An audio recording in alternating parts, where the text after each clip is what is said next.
For your eyes only. Well,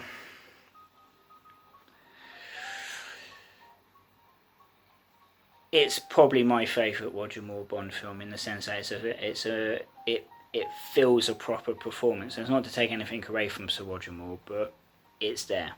And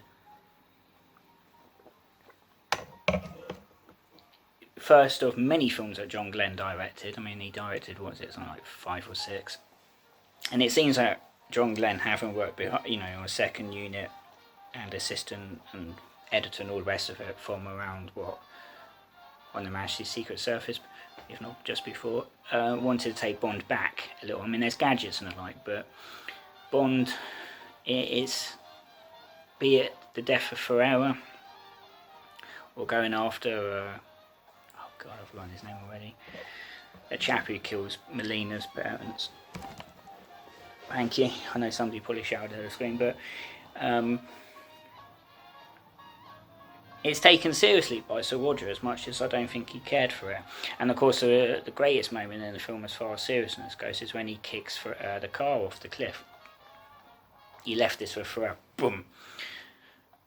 The sound, it might help that the soundtrack's a little bit different. John Barry did Moonraker, but Bill Conti did For Your Eyes Only. Some of the critics say that it was much like one of his Rocky scores. Parts are okay, but the track Runaway, it still sort of makes me twitch on the edge of my seat because it just goes on and it's relentless. Cue the music, who do Bond, have done a fantastic version of it.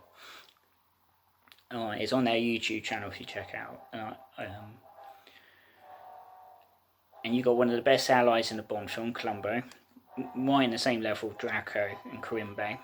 You like him from the off, and it's a roundabout way that Bond gets it. And there's that awkward moment when he says something like, my heart, I'd cry if my heart was not so heavy for my beloved Countess, and Bond sort of looks a bit awkward because of course he shagged her the night before. And indeed her death is a fantastic moment for Bond in that, they're walking on the beach, these bloody June buggies turn up, and he sees one going for the Countess. She gets knocked down, walks out, his face is an utter picture of grimness. The only trouble with 3 Years Only, I think, in my personal opinion, is the Blofeld idiot in the PTS. I no idea why they thought that was needed. I mean, they should have just left, if they wanted any connection to a previous film, just leave it, just show Tracy's tombstone and then just have some kind of villain to link to Spectre, or maybe somebody taking revenge for Drax, I don't know.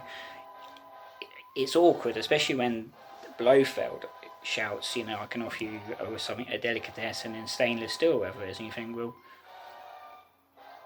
was Britain in 1981 that economically hard up that James Bond would be up for it?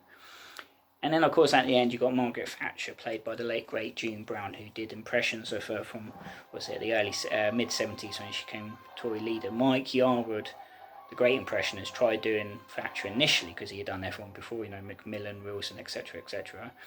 And it didn't go too well, so they got June Brown in, and she used to do things like the Navy Lark on radio, and I think she may have done a Carry On film or two, and great Margaret Thatcher impression. They got the actor playing Dennis looks just like the old boy, and it's a weird moment that could have ruined the film. But by that point, it's the end of the film. You've only got a minute left of the film.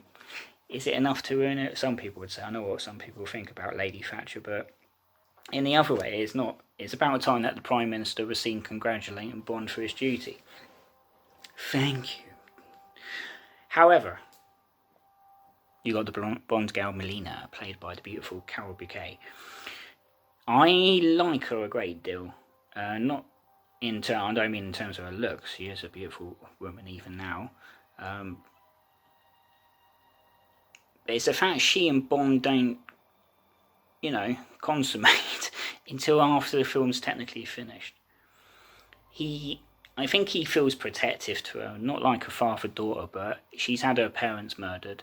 She wants revenge on the bloke behind it. They do it.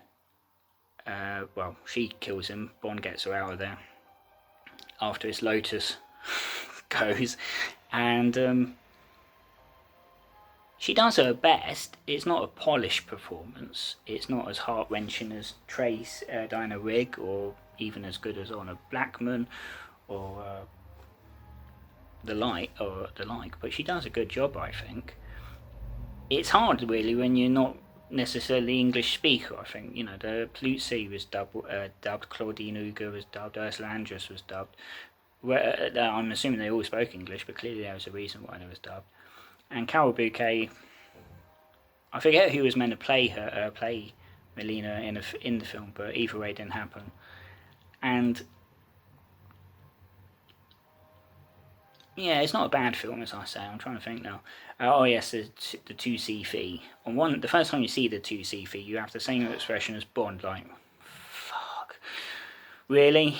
You don't drive for Aston Martin? And that's, by the way, the shame about Roger Moore's Bond, is that he never drove for Aston Martin, not in that film anyway. In Cannonball Run was the closest, and The Persuaders. But it's the fact he takes over, and he's like, right, we're being out horsepower, and there's that bit on the road where the bad guys pull up on the right hand side and Bond looks and does that thing. That is more for you. So check it out if you can, if you haven't already. And we're going to hop and skip now onto the last of the 3 videos I'm doing today, and by the time I get these all uploaded, it'll probably be tomorrow.